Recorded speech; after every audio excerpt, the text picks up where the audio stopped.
नहीं जी, तो एक दिन में आराम से हो सकता है। तो आपको रिवीजन तो पहले भी कर सकते हैं, बाद में नए टॉपिक जो है वो आपको मिलेंगे, और इसी तरह से मिलेंगे जिस तरह से आंधी में शापर उड़ उड़ के आ रहे होते हैं, आपको चैप्टर उड़ उड़ के आ रहे होंगे। ठीक है, ठीक है, चैप्टर 12 हो गया, 13, 14, ऐसे जल्दी जल्दी चैप्टर। ठीक है, एक एक दो दो चैप्टर, एक दो दो, ठीक है, लेकिन एक एक दो दो पेजेस के, 3 पेजेस के चैप्टर होंगे, इससे बड़े चैप्टर नहीं होंगे। आप उनकी छोटी सी समरी बनाएं और उनको याद कर लिया करें। ठीक है जी,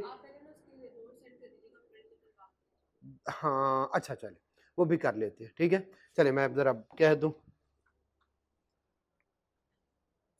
मैं कह देता हूँ आज इंशाल्लाह उस पर काम करते हैं।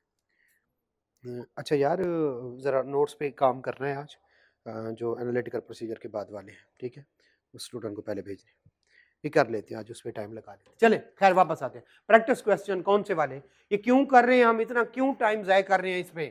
ठीक है, वो भाई सबसे इंपॉर्टेंट है। 38 नंबर का क्वेश्चन भी आया है, 25 का भी आया है, 32 का भी आया है। ठीक है, और इसी तरह से कुछ हमने रिपोर्ट में भी है ना प्रोसीजर, वो कौन से वाले, गोइंग कंसर्न वाले, इसी तरह से एक दो और चैप्टर कुल मिला लो तो अच्छे खासी वेटेज बन जाती है, इसीलिए हम इन पे ज्यादा टाइम लगा रहे हैं। लेकिन साथ साथ थोड़े थोड़े बहुत और चैप्टर, हमारा एक चैप्टर और हो गया। चल खैर, प्रैक्टिस क्वेश्चन हमने एक किया हुआ है, उससे मिलता जुलता क्वेश्चन नंबर 4 है, करते हैं रिक्वायरमेंट। ठीक है, उससे मिलता जुलता एक क्वेश्चन करते हैं, और इधर से भी इसको ओपन कर लेते हैं, इसके सोल्यूशन। ठीक है, ताकि अगर हम कोई बात डिस्कस करें तो कम से कम आपको पहले पता। चैप्टर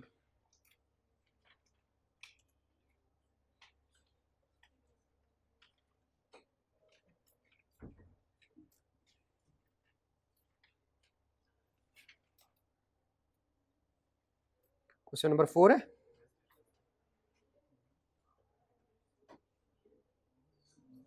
जी, क्वेश्चन नंबर 4, उसका सोल्यूशन भी शायद जरूरत पड़ जाए। आ जाए बेटा, मिलता जुलता क्वेश्चन हमने किया था, और वो क्या कहता है जनाब, जरा आइए, identify and explain the audit procedure they that में लैग कर रहे हैं। जो कहते हैं प्रोसीजर तो लिखे हुए, कौन सा बताएं रेलिवेंट नहीं है। इस तरह का मिलता जुलता क्वेश्चन हमने पहले किया था बेटा।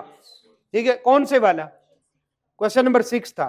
उसमें क्या लिखा हुआ था, identify the procedure, identify the procedure that, दोनों की एक जैसी रिक्वायरमेंट नहीं, शाबाश, ये वाली बात भाई, इसमें कह रहा है आइडेंटिफाई द प्रोसीजर, जो लैग करते हैं, जो आपस में बातें नहीं बेटा, जो लैग करते हैं। और इसमें क्या कह रहा है, चैप्टर नंबर कौन से वाला, जो सॉरी क्वेश्चन नंबर 4 कौन से, आइडेंटिफाई एंड एक्सप्लेन।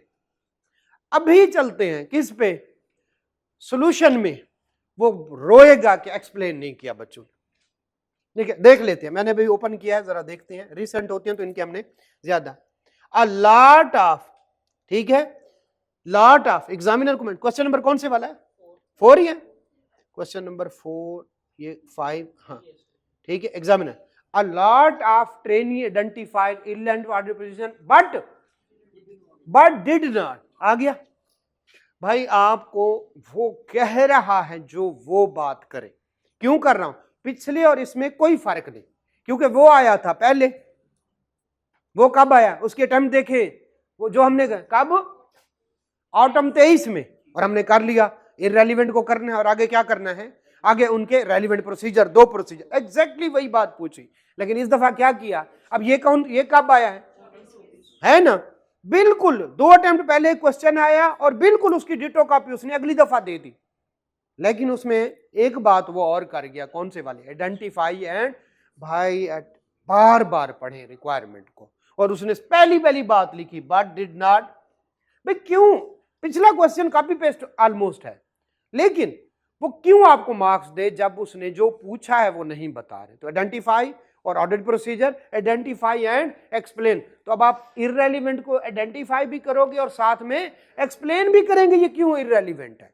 अगर नहीं किया, वैल्यूएबल मार्क्स गए आपके। क्लियर हो गया, चले ये बताना था। अब आते हैं क्वेश्चन पे, ठीक है, ले जी, को वो कहता है Yameen is an audit junior, वही वाला, वो गलतियां कर आया होगा, ठीक है, audit junior, it is recently assigned audit client tech जो है इनोवेशन लिमिटेड TIL, ठीक है, company a company specialization in कौन से वाला, software development and technology solution, software develop करती है और आगे बाकी सोल्यूशन देती है। टीआईएल हैज सिग्निफिकेंट कौन से वाला, इंटेंजिबल एसेट्स, बहुत सारे सॉफ्टवेयर है। Okay, primary consider by internally developed software and acquired. Clear हो गया? तो 3-4 बातें आपके फौरन ज़हन में आने चाहिए। नंबर 1 सॉफ्टवेयर वगैरह बनाते हैं, नंबर 2 ये इंटरनली जनरेट करते हैं, नंबर 3 कुछ सॉफ्टवेयर के पेटेंट या राइट्स भी खरीद लेते हैं। तो जिसके राइट खरीदेगा हम राइट को चेक कर लेंगे, इंटरनली जनरेटेड, ठीक है, जो भी होगा तो हम उसका देख लेंगे कितना मटेरियल लगा, कितना लेबर लगा, कितना फैक्ट्री ओवरहेड लगे। क्लियर हो गया? तो ये वाली बात समझिए, मटेरियल तो इसमें होगा नहीं, तो लेबर और एफओएच को तो कर सकते हैं, प्रोडक्शन ओवरहेड हूं नहीं समझे, लेबर को कैसे वेरीफाई करते हैं क्या नहीं समझ सकते? अभी मैंने नहीं पढ़ा पूरा, लेकिन जहन में ये बातें फौरी तौर पर आ जानी। जो परचेज करेगा उसकी कुछ क्या होंगी, इनवाइस होगी और बाद में पेमेंट होगी, पेमेंट को उसके रिकॉर्ड से बैंक स्टेटमेंट के साथ कर सकते हैं। अगर वो कहे मैंने अभी पैसे नहीं दिए तो सब्सिक्वेंट पेमेंट चेक कर ले, और अगर फिर सब्सिक्वेंटली भी नहीं आए डायरेक्ट कंफर्मेशन, भाईजान इसने पैसे देने हैं या नहीं देने। ये पक्के पक्के प्रोसीजर हैं जो लिखेंगे, साथ में इनवाइस की बात करेंगे, एक्सटर्नल कंफर्मेशन की बात करेंगे, ये सारी बातें करेंगे तो मार्क्स। अभी मुझे नहीं पता वो क्या पूछ रहा है, लेकिन फौरी तौर पर जो बातें जहन में आई वो मैं लिख सकता हूं। ओके, ले जी, perform the following audit procedure. अब जूनियर है तो गलतियां कर आया होगा बेचारा। सबसे पहला कौन से वाला, कंप्लीटनेस, दूसरे नंबर पर एक्यूरेसी और वैल्यूएशन, तीसरे नंबर पे राइट्स एंड ऑब्लिगेशन, एग्जिस्टेंस, और कौन से वाले। सबसे पहले तो ये सोच लें कि इनके कौन कौन से प्रोसीजर सही है, कौन से। अच्छा, मजे की बात, यहां पे कंप्लीटनेस में कहीं एग्जिस्टेंस वाला कर लेगा तो आप वही प्रोसीजर लिख दो। एग्जिस्टेंस आप कहिए कंप्लीटनेस का नहीं है बल्कि ये किसका है, एग्जिस्टेंस का है, और जब एग्जिस्टेंस है वही प्रोसीजर लिख लो, बिल्कुल ठीक है। आप इजाफी भी लिख सकते हैं, ठीक है। और उसने अच्छा रिक्वायरमेंट में क्या कहा है, also recommend any two additional procedure to be perform, ठीक है, एडिशनल प्रोसीजर। अब एडिशनल प्रोसीजर कोई भी हो सकते हैं। अब जब रेलिवेंस तक पहुंच गए, ओके चल हम करते कंप्लीटनेस, जरा देखते हैं। अब ध्यान रखना है कंप्लीटनेस से क्या मुराद है, कि जो जितने सॉफ्टवेयर आए वो सारे के सारे रिकॉर्ड हैं या नहीं। क्लियर हो गया? अमाउंट की बात ना करना, अमाउंट बात करेंगे तो वो किधर चली जाएगी, एक्यूरेसी की तरफ से। क्लियर हो गया? और एक्यूरेसी है और इंटेंजिबल है तो अमोर्टाइजेशन, शेड्यूल अमोर्टाइजेशन। क्लियर हो गया? यस, हम पहुंच सकते हैं आराम से। अच्छा, आपका आंसर जो रेलिवेंट वाला होगा, जो एडिशनल प्रोसीजर, वो और एग्जामिनर नहीं मिलेंगे। क्यों? हो सकता है वो 2 लिखे, हम कोई और 2 लिख ले। क्लियर हो गया? तो ये नहीं मिलेगा, लेकिन जो इररेलेवेंट होला वो तो मिलना चाहिए। चलिए आए जरा देखते हैं। सबसे पहला ट्रेस्ड जो है amount specified in the list of intangible asset and figures included in the कौन से वाला। वो कहते हैं आपके पास जो उसने इंटेंजिबल की लिस्ट दी, ठीक है, लिस्ट दी, ठीक है। अगर आप चाहें तो अमाउंट की बेस पे इसको क्या कर सकते हैं, इररेलेवेंट कर सकते। और अगर आप चाहें तो ये देखें, अगर अमाउंट को हम वेरीफाई करेंगे, एक बात कर रहा हूं, तो साथ में टोटल भी तो एक बात कर रहा हूं, तो दोनों साइडों पे जा सकते हैं। इसने देखा इधर वाले एसेट भी पूरे हैं लिस्ट में से और उनकी अमाउंट भी पूरी है, और इधर जाके ट्रायल में देखा एसेट भी उतने आ रहे थे और अमाउंट भी उतनी आ रही, तो यस हम किसी हद तक इसको रेलिवेंट मान सकते हैं। इररेलेवेंट को जानना चाहें क्योंकि इसने अमाउंट को वेरीफाई कर रहा है, तो ये एक्यूरेसी को वेरीफाई नहीं कर। मैं दोनों बातों, जो दोनों ठीक है, आप इसको इररेलेवेंट या रेलिवेंट दोनों कहना चाहें, दोनों ठीक है। ज़ाहिर है जब अमाउंट वेरीफाई करेगा तो टोटल अपने आप वेरीफाई, ये वाली बात समझ आती है, किसी हद तक ठीक है। आगे चलते हैं। Inspect software licenses and patent by, भाई इसको तो राइट्स एंड ऑब्लिगेशन हो रही है, तो हमें तो एक तो राइट्स एंड ऑब्लिगेशन का हमारे पास आ गया प्रोसीजर, और दूसरा इसको हमने किस में लिख लिया, ये पक्का इररेलेवेंट है। आप उसको देख रहे हैं भाई, आप उसकी कंप्लीटनेस कहां वेरीफाई कर रहे हैं, आप तो सिर्फ और सिर्फ क्या देख रहे हैं, लाइसेंस। ये वाली बात समझ आ गई? तो ये इररेलेवेंट है। क्यों इररेलेवेंट है? क्योंकि इससे कंप्लीटनेस वेरीफाई नहीं होती, बल्कि अब बताएं कंप्लीटनेस कैसे करें। भाई रिकॉन्सिलिएशन बना ले, पिछले साल वाले देख, कंप्लीटनेस के बड़े 2 पेट प्रोसीजर है। नंबर 1 रिकॉन्सिलिएशन बना ले, ठीक है, जितने परचेज किए, जितने शेड्यूल बना ले, ये वो। इससे भी अगला बेहतरीन प्रोसीजर है, वो कौन से वाला, पिछले साल जितनी लिस्ट में आ रहे थे और इस साल आ रहे हैं उनको आपस में क्या करना, कंपेयर, आपकी कंप्लीटनेस हो जाएगी। आप सपोर्टेड डॉक्यूमेंट सारे उठाएं और उनको देख लें, एक और प्रोसीजर। कंप्लीटनेस को तो बड़े बेहतरीन प्रोसीजर है जो आपको आने चाहिए। रिकंसिलिएशन बने, कंप्लीटनेस, पिछले के साथ कंपेयर करें, कंप्लीटनेस, लें जी जो है सपोर्टिंग डॉक्यूमेंट से किसकी तरफ चले जाए, रिकॉर्डेड में देख ले पूरे हुए या नहीं, कंप्लीटनेस, कोई दो लिख दे, आगे चले। एक्यूरेसी एंड वैल्यूएशन, अब बात किस पे होगी, अमाउंट पे ज्यादा होगी, अमाउंट पे होगी नंबर 1, नंबर 2 जो है वो अमोर्टाइजेशन वगैरह पे होगी। चले पढ़ लेते हैं। Checked calculation in the amortisation schedule provided, हाँ तो ठीक है, ये टोटल को देख रहा है तो ठीक है, नहीं समझ गए ना, उसने कैलकुलेशन देखी, हाँ ठीक है यार अमाउंट तो ठीक आ रही, ये ठीक है, मुझे तो रेलिवेंट लग रहा है, आगे चलते हैं। फिर कौन सी बात, verified that amortization rates apply in internally developed software and acquired patent are in line with कौन से वाला, अब क्या कर रहा है, पॉलिसी को वेरीफाई कर रहा है, रेट और पॉलिसी। अच्छा रेट 10% है, जी जी इधर भी 10% है, भाई अमाउंट तो नहीं वेरीफाई हुई, दोबारा समझे, उसको गौर से पढ़े, पॉलिसी क्या है। अगर वो कहता रेट को किसके साथ मल्टीप्लाई करता, अमाउंट के साथ, तो फिर हम कहते फर्क समझे, इसको गौर से पढ़ेंगे, अदरवाइज आपको भूल जाएगा। वो रेट को वेरीफाई कर रहा है अकाउंटिंग पॉलिसी में, रेट वेरीफाई होने से अमाउंट वेरीफाई हो गई। अगर समझे ना, उसने कहा वेट 10%, इधर भी देखा 10%, ओके ठीक है, लेकिन अगर वो क्या ले ले, रेट को वेरीफाई करे और उसके बाद उसको क्या कर ले, मल्टीप्लाई करे किसके साथ, जो है अमाउंट के साथ, तो फिर हम कहें कि हाँ यार तुम अमाउंट को एक्यूरेसी वैल्यूएशन, ये वाली बात समझे, जोर देना है कि वो क्या कर, दोबारा पढ़ते हैं, वेरीफाइड दैट अमोर्टाइजेशन रेट क्या है, कंसिस्टेंट या इन लाइन विद, तो रेट को देखा या रेट की एप्लीकेशन को देखा, रेट को देखा, अब रेट तो देख लिया, अब वो आगे कैलकुलेशन सही है या नहीं, क्लियर हो गया, ये वाली बात समझ आ गई। तो हम इसको इररेलेवेंट बना सकते हैं, पढ़े जरा दोबारा से, कहीं भी लग रहा है कि उसने रेट को मल्टीप्लाई करके अमाउंट तक पहुंचा, रेट अप्लाइड को देख रहा है किसके साथ, भाई आपकी ये प्रेजेंटेशन और वो तो जा सकता है उस सूरत में, ठीक है, डिस्क्लोजर प्रेजेंटेशन में तो जा सकता है, आप जो है टोटल का जो है लेजर के साथ कर ले, ठीक है, तो वो तो कितने सारे आ सकते हैं, ठीक है, आप जो है कोई भी आप इनवाइसेस की अमाउंट लें और लेजर में उसकी एंट्री जो है नहीं जो हाँ एंट्री चेक करें, अमाउंट की चेक करें तो कौन सी वाली एक्यूरेसी वेरीफाई होगी, लेकिन अगर वैसे इनवाइसेस टोटल करके उधर देख ले उतनी टोटल हुई है तो वो किसको वेरीफाई करेगी, कंप्लीट, नहीं समझ आई ना, चलें आगे चलते हैं। राइट्स एंड ऑब्लिगेशन, वेरीफाइड उसने किया, recorded amount in the ledger by cross referencing with intangible asset register, एक रजिस्टर आ रहा था और उसको उसने क्या देखा, रिकॉर्डेड अमाउंट के साथ वेरीफाई किया, ये बता रहा है कि ये जनाब इसी के हैं। दोबारा से क्या किया उसने, सोचे, दूसरा प्रोसीजर भी पढ़ लेते हैं, रिव्यूड कंट्रैक्चुअल एग्रीमेंट, कौन से वाला, ये कर रहा है एग्रीमेंट, देखा हाँ यार एग्रीमेंट हुआ है तो इसका मतलब है ये क्या, अब जरा देखें दोबारा, पहले वेरीफाइड कौन से वाली, रिकॉर्डेड अमाउंट, कोई लेजर लूजर वाली, कोई डिटेल वाली, वो देख ली, ledger by cross referencing them with कौन से वाला, जो है जो रजिस्टर बना हुआ है, जी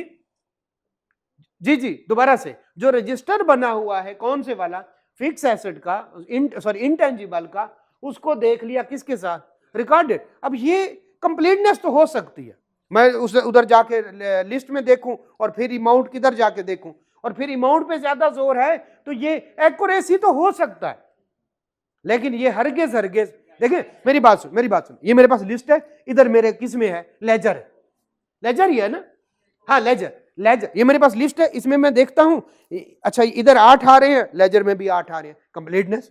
मैं इधर देखता हूं 46 लाख की अमाउंट आ रही है, इधर भी 46 लाख की आ रही है, बताएं दोनों डॉक्यूमेंट मेरे हैं, इससे कहां हो रहा है कि ये मेरा एसेट या मेरी लायबिलिटी है, नहीं हो रहा, तो पहले वाला इररेलेवेंट हो गया, क्लियर हो गया। क्यों हो रहा है कि हम लेजर को लिस्ट के साथ वेरीफाई कर रहे हैं, इससे कभी भी हमारी क्या नहीं होती, एक्सप्लेनेशन। क्लियर, आगे चलते हैं। तो फिर कौन से वाला, जो है दूसरे वाला तो ठीक है, ओके। एग्जिस्टेंस, अब इसका क्या मुराद है भाई? फिजिकल वेर तो टच करके देख लेते हैं, इसकी कैसे कहते हैं? डॉक्यूमेंट्स देखते हैं, नहीं पता। एक हमने डिस्कस किया था कि इसको इनटेंजिबल क्यों मुश्किल होता है, कि इसको क्या देखना पड़ता है। हम फिजिकली तो जाके एग्जिस्टेंस जितने भी फिजिकल है जाके देख लो, इंस्पेक्ट कर लो, इसमें तो ऐसा होता नहीं कुछ। तो इसमें क्या होता है फिर? डॉक्यूमेंट्स वगैरह देखने। नहीं जी, देखिए उसके कौन से वाले प्रोसीजर हैं।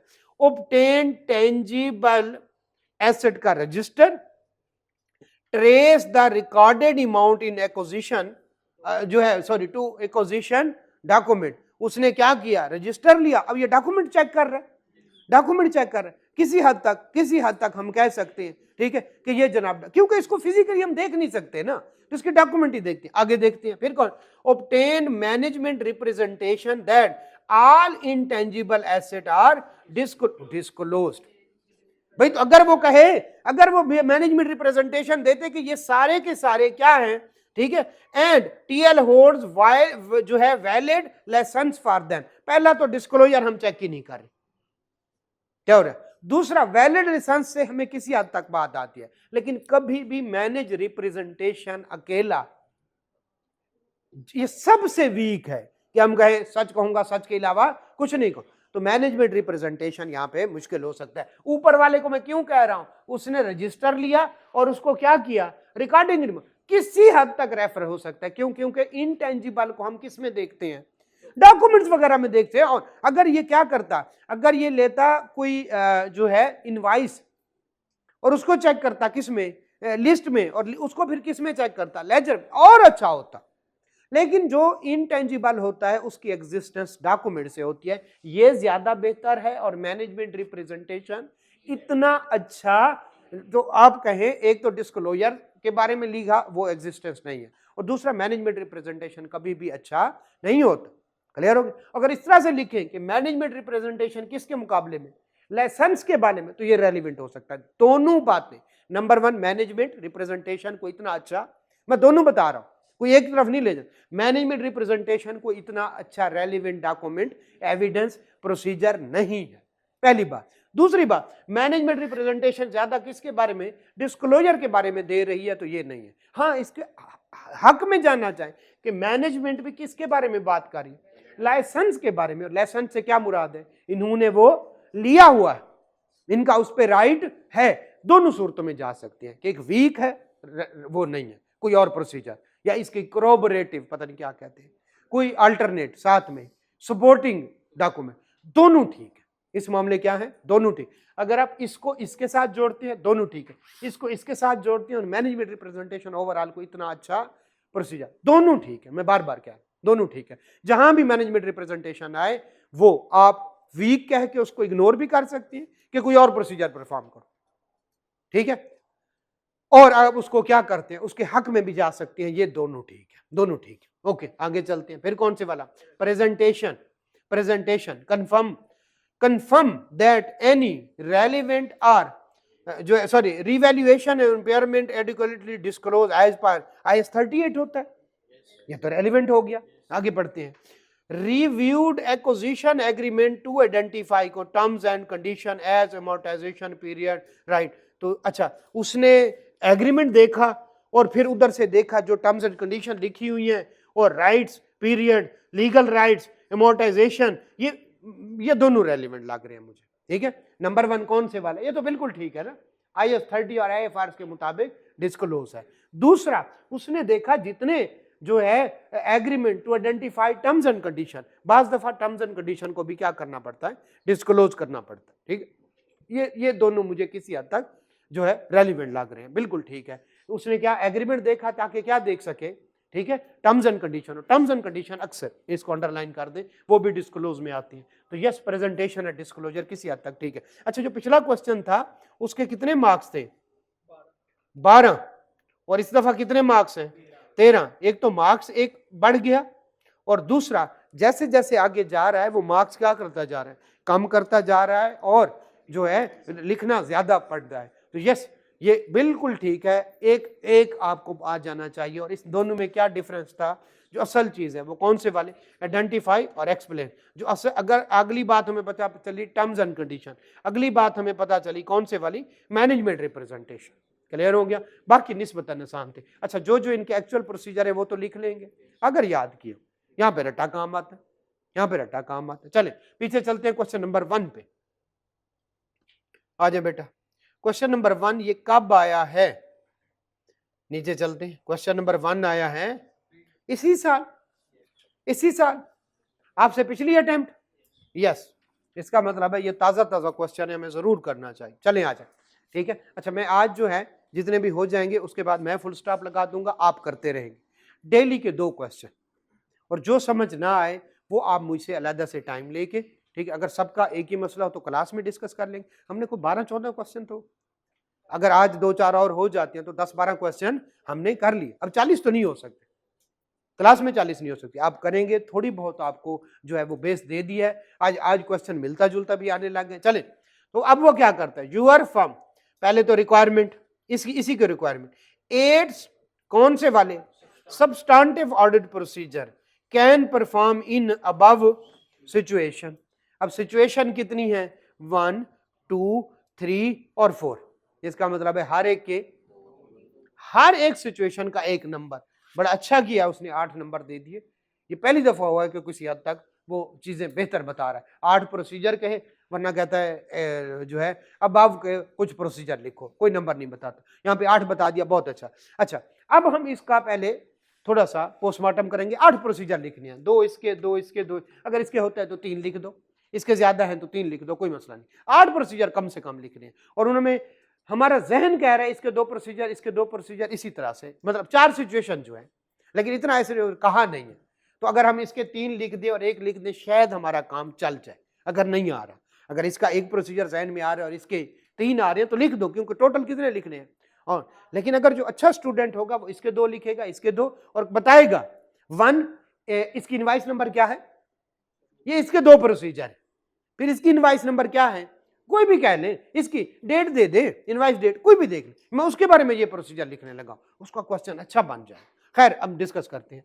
Your firm is the audit of कौन से वाले, metro textile, for year ended कौन से वाले, 31 December 2024। Okay, the management of MTL has provided your team the revenue schedule. ये हमारा रेवेन्यू है, इतना हमने बुक किया, इतने पैसे मिल गए, इतने नहीं मिले, इतना डेफर्ड रेवेन्यू है, इतना फलां है, इतना फलां है, ये जी उसने शेड्यूल दे दिया। ठीक है, the extract of which are as follow, पूरा शेड्यूल मैं, उसने कहा मैं कॉपी पेस्ट नहीं करता, उसमें से क्या दे रहा हूं तुम्हें, एक्सट्रैक्ट दे रहा हूं। तो सबसे पहले इधर इनवाइस नंबर पता है ना, एक बड़ा बेहतरीन, ठीक है, सम टाइम ये क्या आ रहा है 24, ये टैक्स ईयर है, तो सॉरी अकाउंटिंग ईयर कहें, और आगे उसका नंबर आ रहा होता है। बस वह मंथली बेसिस पे होंगे। जैसे जो है, मैं तो क्लाइंट को ये करता हूँ, चूंकि सेल्स टैक्स में जो रजिस्टर्ड होता है तो उसको कहूँगा 24/6/23, ठीक है, उसने आगे डेट दे दी है। जैसे ये कब की है, ये 12वें महीने की, ठीक है, 1/12, 5/12, अच्छा 12वें महीने की है सारी, तो मैं इधर 24 और ये 12, ठीक है, मैं खैर ये ईयर को होता है, बाज दफा मंथ भी आता है और आगे नंबर है।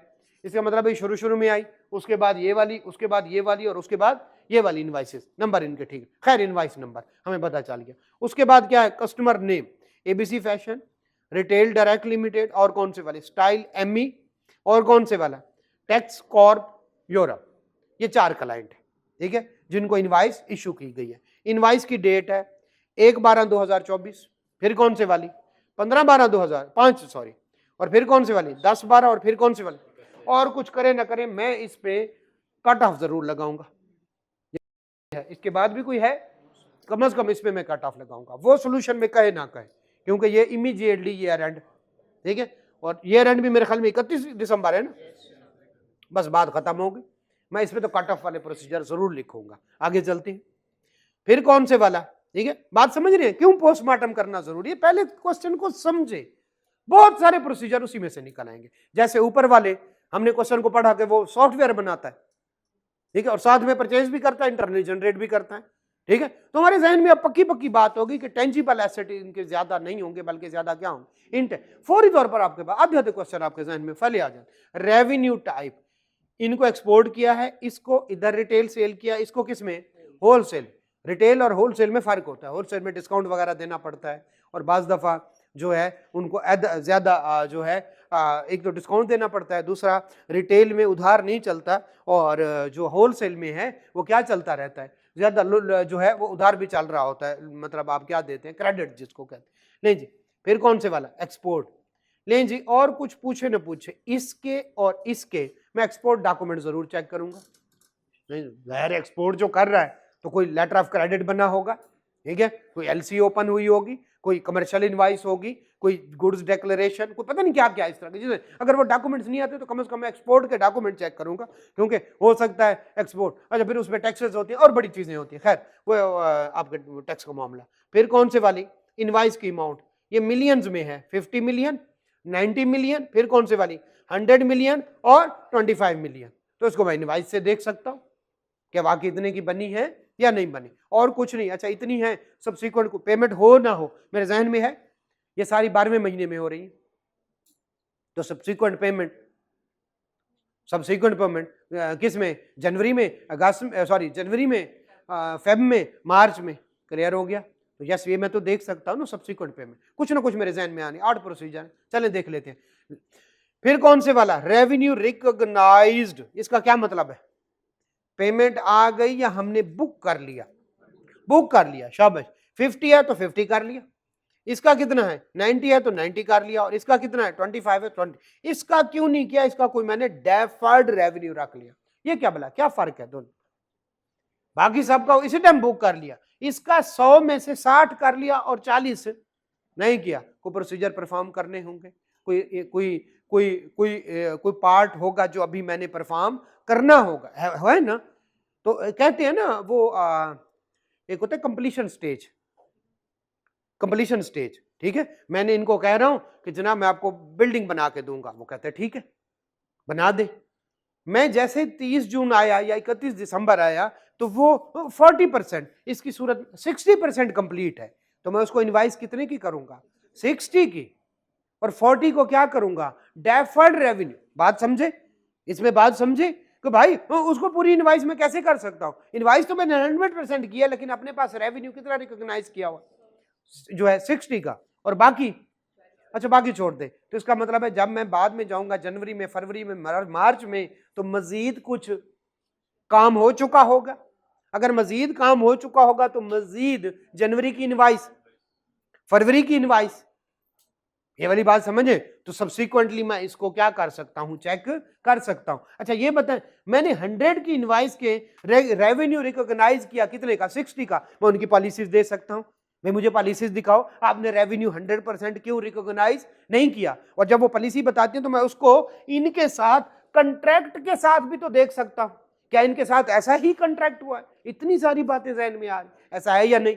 जब आप 100 की इनवाइस करके रेवेन्यू रिकॉग्नाइज कितने का, तो पहले तो पॉलिसी दिखा दे, अपनी रेवेन्यू रिकॉग्निशन पॉलिसी क्या है, और फिर इनके साथ कंट्रैक्ट भी तो होगा ना, कि जितना प्रोसीजर, मैं उन कॉन्ट्रैक्ट को भी वेरीफाई कर दूंगा, क्लियर हो गया। चल इन सब की जो रेवेन्यू रिकॉग्नाइज हो गया, सब्सिक्वेंट पेमेंट देख सकता हूं, यह सब्सिक्वेंट पेमेंट देख सकता हूं, किससे किससे, सब्सिक्वेंट बैंक स्टेटमेंट से, सब्सिक्वेंट लेजर से, कुछ ना कुछ पैसे आए हो, ले जी आगे चलता हूं।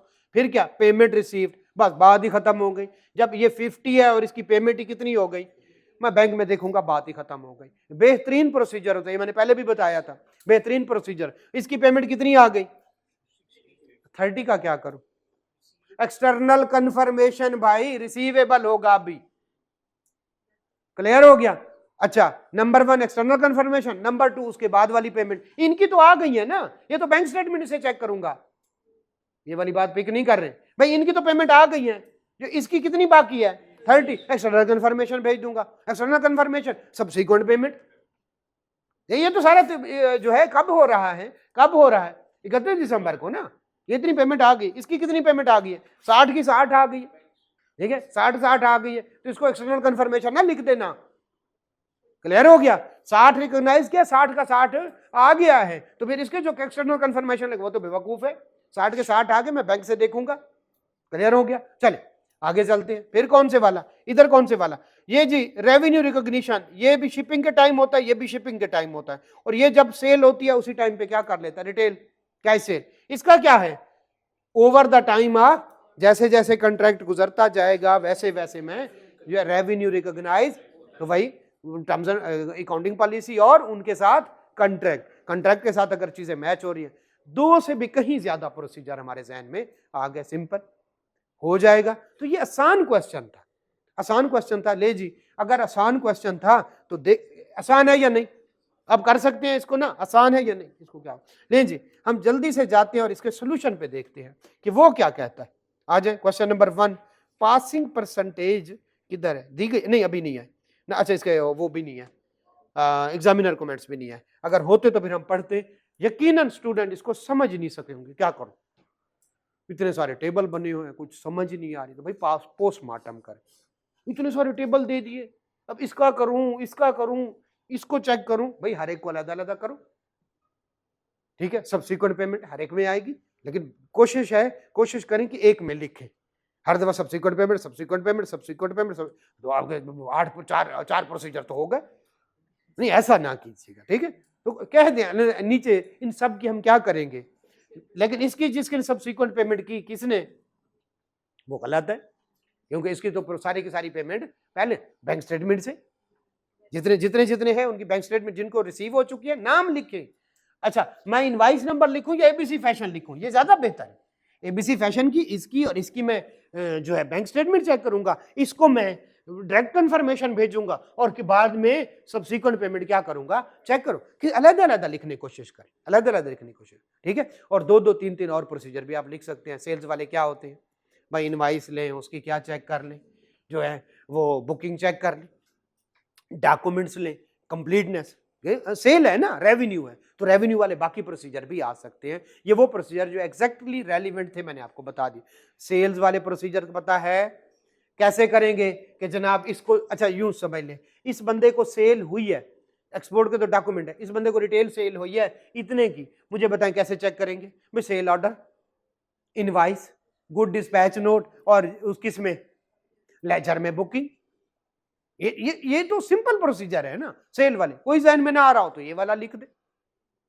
काफी सारे प्रोसीजर थे सेल के, वो सारे हो सकते हैं, ठीक है। सब्सिक्वेंट पेमेंट में बार बार सब्सिक्वेंट पेमेंट इस वजह से वेरी रेलिवेंट बन जाता है। इसमें 50 हुआ, 50 मिल गया, इसमें 90 हुआ, 30 की सब्सिक्वेंट पेमेंट भी और 30 की डायरेक्ट कंफर्मेशन भी है। क्लियर हो गया। इसका कितना हो गया, 25 बुक हुआ और अभी तक पेमेंट रिसीव नहीं हुई, डायरेक्ट कंफर्मेशन और सब्सिक्वेंट पेमेंट। क्लियर हो गया। तो ये दो प्रोसीजर इधर लग जाएंगे। जिसकी पूरी है उसको बैंक स्टेटमेंट में देख ले, जिसके आधे पैसे है बैंक स्टेटमेंट में भी देख ले, और उसको वो भी भेज दे, बाकी कुछ जनरल प्रोसीजर भी लिख दे। क्लियर हो गया बेटा। तो यस, ये आसान क्वेश्चन था। आगे चलते हैं। You are the audit senior assign, ठीक है, इसमें रिक्वायरमेंट पढ़े। 3 ऑडिट प्रोसीजर, ठीक है, 3 audit procedure that should be perform for address. तो इसमें मेन वर्ड है ईच। कितने मैटर है, 9 प्रोसीजर मांगे थे, लेकिन 3 प्रोसीजर लिखा है, क्योंकि उसने क्या कहे थे कि 3 प्रोसीजर लिखो, ईच भूल गए जल्दी की वजह से। भाई उसने 9 प्रोसीजर कहा था, समझ गए। तो each to address each of the above situation, 3 procedure, इसके 3 इसके 3 इसके। नहीं समझ आई भाई, रिक्वायरमेंट को ऐसे गौर से पढ़ना है, ठीक है, ऐसे गौर से पढ़ना है कि भाईजान इसमें ही सारा राज इसी में। अब क्वेश्चन पढ़ते हैं। यू आर द ऑडिट, अच्छा इसका उसके साथ कोई क्वेश्चन वो नहीं है, वो 8 नंबर का है, कितने का है, 9 मार्क्स, 9 प्रोसीजर, ठीक है। एक ही प्रोसीजर को खींच के लंबा करके 3 नंबर लेने की कोशिश करेंगे, नहीं मिलेंगे। आज you are the audit senior assign to the audit of O limited, medium size की रिटेल कंपनी है, फॉर द ईयर एंडेड, कौन से वाला, 31 December 2024। Okay. During the audit of cash and bank balance, अब किसका कर रहे हैं ऑडिट, किसका कर रहे हैं, वो रिटेल कंपनी है, और ऑडिट किसका कर रहे हैं बेटा, बार बार कैश एंड बैंक बैलेंस, ये जहन में रखिएगा, ठीक है। क्वेश्चन में ही आंसर होता है, which are retail, you observe the, बहुत सारे मैटर जिनमें से कुछ जो है दिए गए हैं या वो दिए गए। बैंक रिकॉन्सिलिएशन फॉर दिसंबर 2024, अब कब गए, 31 दिसंबर 2024। तो बैंक रिकॉन्सिलेशन कौन से वाला, ठीक है, दिसंबर की, ये आखिरी महीने की। शो एन अनएक्सप्लेन्ड जो है रिकंसाइलिंग डिफरेंस ऑफ कितने 2.5 मिलियन। कहीं पे प्रॉफिट दिया है? अगर प्रॉफिट नहीं दिया होता तो मैं इसको मटीरियलिटी, पता है ना, ओके चले। विच रिमेन्स, कोई पता नहीं, दिसंबर के महीने में कुछ आए उनका कोई पता नहीं। जब finance manager suspects that this is due to the timing issue of in transaction, ठीक है, तो एक तो कट ऑफ प्रोसीजर परफॉर्म कर लो, दूसरा सब्सिक्वेंटली देख लो, ठीक है, अगर 2 मिलियन का क्या आ रहा है डिफरेंस, तीसरा भाई उसको कैलकुलेट भी करके देख लो बैंक रिकॉन्सिलेशन स्टेटमेंट भी ठीक है या नहीं, ठीक है, जो पॉइंट है उनकी जो है, अगर वो क्रेडिट आइटम है तो बाद में क्रेडिट हुए या नहीं, डेबिट आइटम है तो बाद में हुए या नहीं, क्लियर हो गया, ठीक है। मैनेजमेंट से उनके बारे में पूछ ले कि भाई ये क्या आइटम है, जिस डिपार्टमेंट के उस बंदे के पास चले जाएं, हाँ भाई ये क्या है, क्यों आ रहे, और बाद में मुझे उसकी इनवाइस दिखाओ, मुझे उसकी पेमेंट दिखाओ, जो भी है, हमें नहीं पता ये रिकंसाइलिंग आइटम कह रहा है, ये अनप्रेजेंटेड चेक है, अनक्रेडिटेड चेक है, आपने माल भेजा है एंट्री कर ली है, आपने माल वसूल किया एंट्री कर ली है, तो जो भी है सब्सिक्वेंटली उसको मैं चेक कर लूंगा, ठीक है, क्लियर हो गया। पहले वाले में 2-3 पॉइंट बन जाते हैं। बैंक जहन में कौन से वाला रखना है, बैंक रिकॉन्सिलेशन स्टेटमेंट, जब इसको करना है, ठीक है, तो बैंक रिकॉन्सिलेशन स्टेटमेंट मैं उसका टोटल चेक कर लूं, मैं उसको सब्सिक्वेंट देख लूं, जो अनरिकंसाइल अमाउंट है मैं उनकी सपोर्टिंग डॉक्यूमेंट मांग लूं, अगर वो परचेज है तो गुड रिसीट नोट मांग लूं, और अगर वो सेल की वजह से है तो क्या मांग लूं, गुड डिस्पैच नोट। 100 प्रोसीजर बन सकते, सारे रेलिवेंट। चलें आगे चलते हैं। फिर कौन से वाला, द कैश बुक कंटेन्स, कौन से वाला, कैश बुक हमारे वाला बैलेंस कंटेन वाला, चेक इश्यू मोर देन, ठीक है, दैट स्टिल रिमेन्स, हमने चेक इशू किए। कौन सा ऐसा बंदा होता है जो 6 साल चेक इशू करे और 6 महीने तक वो उसको क्या ना करे, प्रेजेंट ना करे? तो एक तो सबसे पहले उनसे पूछे, भाई मुझे कॉपी जरा दिखाओ चेक की, या आपने इशू किए, मुझे तो यकीन नहीं आ रहा, 6 महीने से नहीं आ रहा। आगे बड़े मजे की बात है, वो देखे, ठीक है, जब मैंने लास्ट टाइम पढ़ा था, सम ऑफ दीज स्टेल चेक जो रहते हैं अभी, ठीक है, आर रिलेटेड टू द कौन से वाला, supplier payment which have already been paid through alternate में, उनको कैश दे दिया, आप कहें उसके मुझे डॉक्यूमेंट दिखाओ, ठीक है। अब जरा अब पहली बात, कौन से वाला चेक इशू किए उनको, तो कहें चेक के डॉक्यूमेंट दिखाओ, भाई ये कैसे हो सकता है, 6 महीने तक इन्वेस्टिगेट करें, दूसरा प्रोसीजर। तीसरा वो कहते हैं हम उनको अल्टरनेटिवली पे कर चुके हैं, अब अल्टरनेटिव पे कर चुके तो उसके डॉक्यूमेंट्स दिखाओ, उसको इन्वेस्टिगेट करें। चौथा, पांचवा, और भाई उनको चेक भी इशू कर दे अल्टरनेटिव, और बाद में उन्होंने चेक भी वो कर लिए, तो डबल पेमेंट हो, नहीं समझे, डबल पेमेंट हो जाएगी ना। तो उन्हें कहें भाई फिर आपने उनसे चेक मंगवाए, क्रॉस किया, बैंक को बताया कि इनकी पेमेंट नहीं करनी हम इनको, और फिर ये यहां पे क्यों आ रहे हैं? जब आपने चेक इशू किया और बाद में उसको कैश दे दिया, तो इसका मतलब है चेक को क्या करना है, आपने वापस मंगवाना है, उसको क्या करना है, उसकी पेमेंट को रोकना है। पहले तो ये देख ले, और अगर ये नहीं हुआ तो क्या खतरा है, उन बंदों को डबल पेमेंट हो सकती, जिसके पास चेक भी है, और जिसके पास क्या है, ठीक है, भाई चेक वापस मंगवाएं, चेक की पेमेंट स्टॉप करवाएं 6 महीने से, यूजुअली 6 महीने के बाद चेक कैश होता भी नहीं है, तो वो देख लें कि वाकई 6 महीने हुए या नहीं, चेक की कॉपीज देखें। और जिनको एक बंदा का चेक ले गया, यार तूने पेमेंट नहीं निकलवाई, नहीं बस मेरा दिल नहीं कर रहा, मुझे कैश दे दे, तो उसे कहो फिर चेक वापस करो भाई, चेक क्यों रखा हुआ है, ये लो कैश, चेक मेरा वापस करो, ठीक है। तो यस, इसमें तो काफी सारे प्रोसीजर निकल सकते हैं आराम से, सब्सिक्वेंटली भी देख लो किसी की पेमेंट हो तो नहीं गई, जहन में सोचे रेलिवेंट प्रोसीजर हो, सब्सिक्वेंटली देख ले किसी की पेमेंट हो तो नहीं गई। चले आज फिर कौन से वाला, द पैटी कैश लेजर, ये क्या बला है, ठीक है, कुछ पैसे जो छोटे छोटे उसके लिखा दे, ठीक है, शोज ऑफ बैलेंस ऑफ कौन से वाला 0.5 मिलियन, ठीक है, और वो जो है, और बट फिजिकल काउंट कौन से वाला, उन्होंने फिजिकल काउंट मेरा ख्याल किया होगा 0.4, तो 0.1 मिलियन की क्या है डिस्क्रिपेंसी है। उन्हें कहें भाई जान मुझे दोबारा से कैश काउंट करवाएं, ठीक है, और वाकई वो 0.4 निकले, तो उस बंदे जिसके पास है जो ना कौन से वाला उसे कहे मुझे 5 जो है तुम्हारे पास 5 मिलियन होना चाहिए, इसका मतलब है कोई ना कोई तुमने खर्चा किया है, शो नहीं हो रहा, या पैसे खा गए, उस बंदे से पूछे। और जो पेटी कैश के क्या होते हैं, जो भी पेटी कैश का लेजर या लिस्ट या जो नाम दे दे उसको, सारे ठीक है, वो प्लस उसके सपोर्टिंग डॉक्यूमेंट को एक एक करके चेक कर ले। 3-4 प्रोसीजर आपके हो गए। पहले तो उस बंदे से पूछे भाई यार क्यों डिफरेंस आ रहा है, दूसरा खुद भी कैश काउंट करके देख ले, तीसरा उस बंदे से पूछे मुझे सपोर्टिंग दिखाओ, चौथा भैया ये क्यों डिफरेंस आ रहा है, तुम्हारे पास पैसे क्यों कम है हमारे पास, इसका मतलब तुमने खर्चा कर लिया या कोई चोरी चोरी कर ली, फिर और क्या हो सकता है, जो खर्चा कर लिया उसको मुझे सपोर्टिंग दिखाओ। क्यों, अगर उसके पास कितना बैलेंस आ रहा है फिजिकल 4 बिलियन, तो इसका मतलब है 0.1 मिलियन यानी 1 लाख का उसके पास क्या होंगे, खर्चे होंगे, जो इन्होंने रिकॉर्ड नहीं किए होंगे, वो कर सकते हैं। जी बेटा, एक्सपेंसेस बहुत सारे होंगे लेकिन वो छोटे छोटे होंगे ना, ठीक है, तो हम उससे लेजर, हमें कहेंगे हमें 1 लाख रुपया पूरा करके दे बस, लेकिन ये वाजे तौर पर रेफरेंस निकल, इसको सैंपल बेस पे नहीं करना, ये वाजे तौर पर एक डिस्क्रिपेंसी निकली है कि इधर बता रहे उसके पास कितने पैसे हैं और जब उसके गिने तो उसके पास कितने हैं, 4 लाख, वाजे तौर पर लाख रुपए की डिस्क्रिपेंसी है, इसको रिजॉल्व करना पड़ेगा। अगर आप छोड़ते हैं तो इसको फिर एरर शेड्यूल में डालें, ठीक है, मेरे ख्याल के मुताबिक इसके ऊपर पूरे के पूरे प्रोसीजर परफॉर्म करने चाहिए।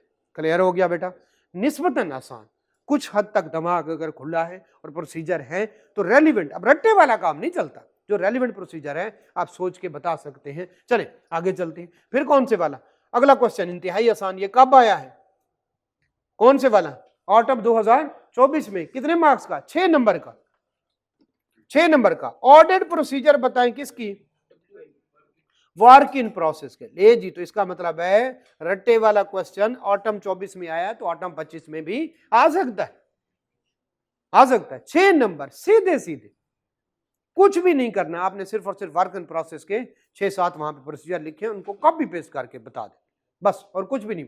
आगे चलते हैं, अगला क्वेश्चन कौन से वाला, क्वेश्चन नंबर 3 और उसकी रिक्वायरमेंट। रिक्वायरमेंट पे क्यों मैं बार बार जोर दे रहा हूं भाई, पता है ना, ये ज्यादती ना करना। रिक्वायरमेंट, ओ अच्छा ये पूछ रहा था, ओ मैंने ये समझा, मेरी समझ पे लानत, अच्छा मैं समझा, ओ आता था यार, ओ तेरे आने पे क्या फायदा, अब लड़ाई के बाद याद आने वाला मुक्का अपने मुंह पे मारना चाहिए, ठीक है। चले, evaluate the impact of the presence of, कोई बैंड सब्सटेंस है, कुछ चीज जैसे होता है, मतलब अभी ये आती रहती है, कुछ मेडिसिन आ गई, यूज करना शुरू कर दी, बाद में पता चला इस मेडिसिन के क्या आ रहे हैं, साइड इफेक्ट आ रहे हैं, तो उनको क्या कर देते हैं, बैन कर देते हैं। इसी तरह से काफी सारी चीजें होती हैं, लाइक कॉस्मेटिक्स वगैरह, ये मेरे ख्याल क्वेश्चन कॉस्मेटिक्स था, तो उसमें अगर कोई ऐसी सब्सटेंस आ रही है जिससे स्किन का कैंसर या इस तरह से खतरा हो, तो फिर उनको क्या कर देते हैं, बैन कर। क्या उनको यूज करना चाहिए, नहीं, लेकिन यहाँ पे क्या कह रहा है, evaluate the impact of presence of कौन से वाला, band substance and payment terms with the new supplier on, तो दो बताने हैं, एक तो इंपैक्ट बताओ, इंपैक्ट मेरे ख्याल फाइनेंशियल स्टेटमेंट पे होगा, impact of the presence of पहली बार, और दूसरा कोई जो है जीसीएल है उसके साथ जो पेमेंट टर्म्स है उसका इंपैक्ट बताओ, ये 2 बातें बतानी। पहला कितने मार्क्स के लिए, 3 मार्क्स के लिए, थोड़ी सी बात होगी, कुछ ज्यादा लंबी बात नहीं होगी। अगला फिर कौन से वाला, suggest relevant audit procedure for your evaluation, 10, ठीक है, तो कम से कम 5 तो लिखने होंगे, 10 मार्क्स हैं, 10 मार्क्स है ना, ठीक है, तो कम से कम 5 लिखे। ये भी किस में आया, ऑटम 24 में, इसका मतलब है रटे वाला क्वेश्चन भी पूछा, 10 13 और 6 19 नंबर का, कुछ और मिला लो तो आराम से 25 नंबर का क्वेश्चन था, जितना मुझे याद पड़ता। खैर वापस आते, अब आपने एक तो बैंड जो एक इंग्रेडिएंट्स हैं उनका इंपैक्ट, दूसरा कोई जीसीएल पता नहीं कौन से वाला था उसको कोई पेमेंट गई है उसका इंपैक्ट, और तीसरा कौन से वाला, ऑडिट प्रोसीजर। चले पढ़ते हैं, you are the audit of GCL, a leading जो है कौन से वाले, कॉस्मेटिक्स कंपनी, हम इसके ऑडिटर हैं, ईयर 30 जून 2024, ये इंपॉर्टेंट है। GCL is known for the high quality cosmetics products, अच्छी बनाते हैं कॉस्मेटिक्स प्रोडक्ट और बड़े मशहूर हैं। तो पेमेंट भी किसकी कही गई है, सप्लायर, अच्छा न्यू सप्लायर को जीसीएल जो पेमेंट करेगा ना उसकी टर्म्स के मुताबिक भी आप बात करें, payment terms with new supplier. चलें आप ऊपर चलते हैं, ड्यूरिंग द ईयर GCL इसी कंपनी ने discovered some of its product had trace कौन से वाला, उसको बैन है, बैन को ही सब्सटेंस उसमें वो मौजूद है, कुछ वर्ल्ड हेल्थ ऑर्गेनाइजेशन या किसी की वजह से उस पर पाबंदी थी, वो इसमें आ रही है। However, GCL has not been able to quantify the actual presence of such substance. वो पता नहीं है कितनी है, कहाँ पे है, हमें नहीं पता चल रहा, ठीक है। No complaints has yet been received by कौन से वाला, GCL को कस्टमर की तरफ से किसी का अगर कोई जो है कैंसर हुआ है खुदा ना खास्ता या किसी का मुंह जल गया है, वो अभी तक कोई कंप्लेंट नहीं है। क्या आएगी भी नहीं, आ सकती है। अच्छा, क्या वो 100% श्योर हैं कि इतनी आ सकती है? तो क्या होना चाहिए, कंटीजेंसी बुक कर लो भाईजान।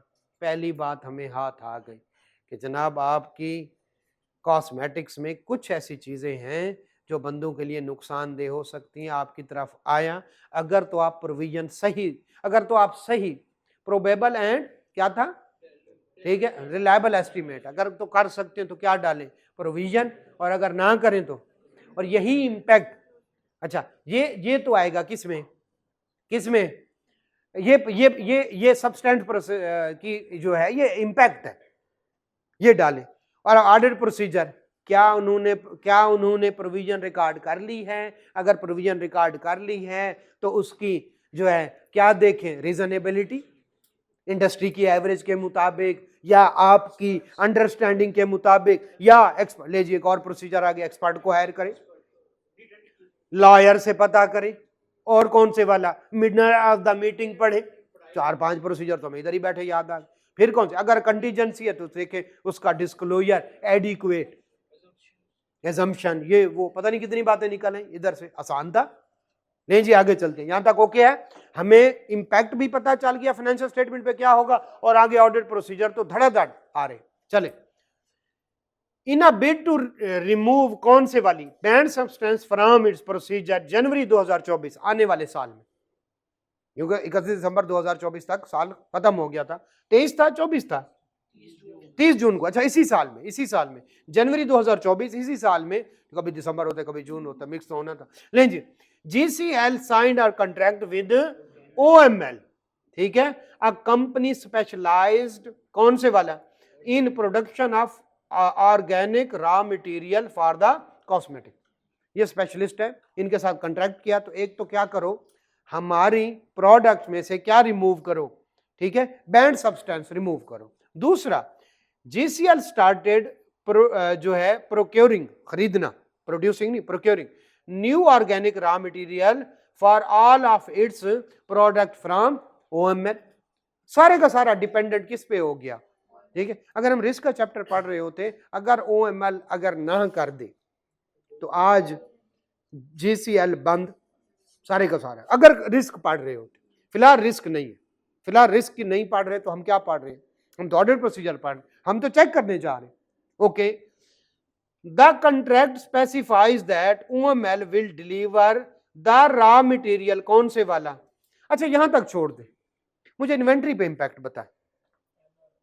NRV, शाबाश। तो एक प्रोसीजर कौन से वाला, कि वो जो एक ला वाला, और दूसरा कौन से वाला, इन्वेंट्री भी तो फॉल्टी है ना, इन्वेंट्री भी तो फॉल्टी है। जब फॉल्टी इन्वेंट्री हो तो उसको लोअर ऑफ कॉस्ट और NRV procedure, lower of cost और NRV पे, NRV के पूरे प्रोसीजर थे था ने, उनमें से 2-3 लिख दो, क्लियर हो गया। चलें जी आगे पढ़ते हैं। अब आगे जनाब, तो मटेरियल जो ओवर 2 ईयर, उनको 2 साल तक देंगे अकॉर्डिंग टू द टर्म्स, इसके बारे में उसने कहा था। OML बिल्स कौन से वाला, 5th of each month, 15th of each month of raw material deliver, ठीक है। तो वो क्या करेगा, बिल करता है 15 each month for the raw material during, पिछले महीने, तो 31 दिसंबर वाला, सॉरी 30 जून वाला, 30 जून तक जो रॉ मटेरियल डिलीवर हुआ उसका बिल कब आएगा, 15 जुलाई को, 15 जुलाई को। नहीं समझ, बिल्कुल ऐसा हो सकता है। तो 30 जून को अगर मटेरियल डिलीवर हो गया तो हमें अक्रूवल बुक कर लेने चाहिए, पेबल बुक कर लेना चाहिए। ये वो पॉइंट है जो अक्सर स्टूडेंट भूल गए होंगे, नहीं समझे, ये वो पॉइंट है जो अक्सर स्टूडेंट भूल गए होंगे, इन्वेंट्री तक पहुंचे होंगे, जो लॉयर का वो यानी केस वाली बात है उस तक भी पहुंचे होंगे। ये वाली बात भूल जाएंगे स्टूडेंट कि भाई 15 को वो इनवाइस करता है पिछले महीने में जो उसने रॉ मटेरियल डिलीवर किया। रॉ मटेरियल डिलीवर किया तो पेएबल बुक होना चाहिए या नहीं, ये 3 बातें हैं इस टोटल। क्लियर हो गया? ले जी, रॉ मटेरियल फिर कौन से वाला, वो फिर जीएल है इज गिवन क्रेडिट पीरियड कितना, ठीक है, कितना फॉर ईच सेटलमेंट। तो सब्सिक्वेंट देख लें इनवाइसेस कि आई या नहीं। असल इसमें जो बात है, अब 3 बातें इसमें, नंबर 1 कि जनाब एक तो प्रोविजन या कंटीजेंट लायबिलिटी बुक करें, दूसरी बात इन्वेंट्री को लोअर ऑफ कॉस्ट और एनआरवी पे बुक करें, नंबर 3 ठीक है भाई आप इसको अक्रूअल बुक करें, और अक्रूअल के जो प्रोसीजर है वो आपको पता है। 100% मुझे यकीन है कि स्टूडेंट भूले होंगे किसमें से, अक्रूअल वाला, इसको वो इग्नोर करें। हालांकि वो कह रहा है इंपैक्ट पेमेंट का उसने अलहदा से लिखा है, तो कहें भाईजान पेमेंट, अब पेमेंट का इंपैक्ट कि ये किस में आनी चाहिए, फाइनेंशियल स्टेटमेंट में आनी चाहिए, पहली बात। दूसरी बात जो है कि अगर वो बुक करते हैं तो ठीक है, और अगर बुक नहीं करते तो ऑडिटर उन्हें कहे, और अगर उन्हें बुक भी किया तो उसको कैसे चेक करेंगे। अक्रूवल के इतने सारे आपने प्रोसीजर पढ़े, उनमें से कोई 3-4 लिख लें, 2-3 लिख दें। लें जी हम इसकी क्या देखते हैं, इसका आंसर देखते हैं, और एग्जामिनर क्या चीखता है बेचारा। क्वेश्चन कौन सा 3 आज एग्जामिनर क्वेश्चन नंबर 3। ले जी पहला उसका रोना, examinee did not evaluate the matter related to recording of liability of raw material, ठीक है, but not yet billed and provision for sale return, ठीक है, क्लियर हो गया। एक दूसरी बात जो हम भी भूल गए वो कौन से वाली, अगर सब्सटेंस खराब है तो फिर क्या हो जाएगी, सेल भी तो होगी, रिटर्न। खैर उसको हमने एनआरवी और उसके प्रोसीजर में किसी हद तक डिस्कस किया। असल बात जो है कौन से वाली, वो 15 अक्रूवल बुक करने, वो रो रहा है कि भाई जान ये तो करते ही नहीं है, और बाकी आप प्रोसीजर पढ़ लीजिएगा। लेकिन जी पासिंग मार्क्स इतना अच्छा क्वेश्चन, लेकिन पासिंग परसेंटेज कितनी, 12%। क्यों, गौर ही नहीं किया, बार बार पढ़ना ही नहीं, रिक्वायरमेंट देखनी नहीं, वो क्या पूछ रहा है। अब रिक्वायरमेंट अंधाधुन ऑर्डर प्रोसीजर लिख दिए होंगे भाई, वो आपको पहला ए तो पढ़े, उसमें क्या कह रहे हैं, इंपैक्ट क्या पड़ेगा, फाइनेंशियल स्टेटमेंट का इंपैक्ट बता। दूसरे नंबर पे आए तो फिर क्या, अच्छा इन्वेंट्री में जो बात है मैं बता दूं, जब भी इन्वेंट्री खराब है इन्वेंट्री वापस आएगी। जब इन्वेंट्री वापस आएगी तो आपका डेटर गुड रहेगा, बैड डेट। क्लियर हो गया, नहीं समझ आई? जब इन्वेंट्री वापस आई तो वो खराब थी या बाकी खराब थी देखना पड़ेगा, और अगर बाकी में भी वही मसला है तो लोअर ऑफ कॉस्ट, ये याद कर ले ताकि ये भूले ही ना, लोअर ऑफ कॉस्ट और एनआरवी। और जो मशीन बना रही है वो भी अच्छी है, यहां पे तो पता चल रहा है कि मशीन ठीक है, और किसकी तरफ जा रहा है, आपके रॉ मटेरियल में रोला है, उसमें एक बैंड जो है वो क्या सब। अगर ये ऐसा ना हो तो फिर मशीनरी की भी क्या आनी है, इम्पेयरमेंट। ये याद रखें कंसेप्ट, जब इन्वेंट्री खराब हो तो बंदा वापस करेगा और गालियां भी देगा। अच्छा इन्वेंट्री में अगर ऐसा कोई रोला है, इन्वेंट्री में अगर कोई ऐसा रोला है तो भाईजान क्या करेंगे, क्या कहें उसको, लॉ सूट आपके खिलाफ केस भी हो सकता है। ये सारी बातें याद रखें। चलें यहीं से स्टार्ट करेंगे, हम कोई नया कल चैप्टर स्टार्ट